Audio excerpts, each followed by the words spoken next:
Yuqori mustahkam beton olish uchun bir qancha parametrlarga ahamiyat berishimiz zarur.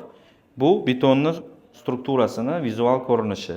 Bundagi har bitta jarayon biz uchun muhim ahamiyatga ega va buni biz birma-bir ko'rib chiqamiz.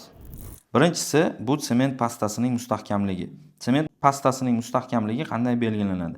Pastadagi sement pastasidagi kapillar bo'shliqlar miqdori qanchalik kamayadigan bo'lsa, shunchalik sement pastasining mustahkamligi ortib boradi. Buning uchun biz nima qilishimiz kerak? Bunda maksimal darajada suv sement nisbatini tushirishimiz kerak.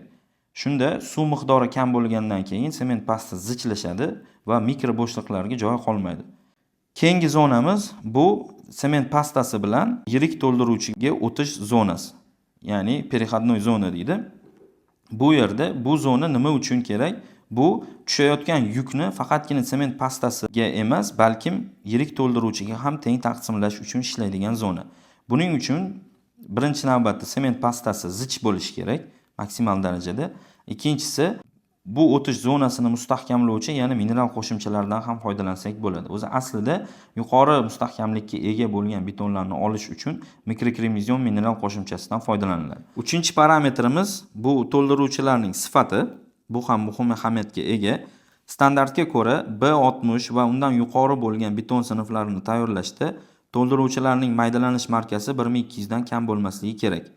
Va qo'llanilayotgan to'ldiruvchilarning tarkibida nimjon to'ldiruvchilar miqdori 5% dan ko'p bo'lmasligi kerak. Chunki tushayotgan yuk to'g'ridan-to'g'ri to'ldiruvchilarga taqsimlanganda bu talablarga agar javob bermaydigan to'ldiruvchilar qo'llanilsa, yuqori mustahkamlikka erishib bo'lmaydi.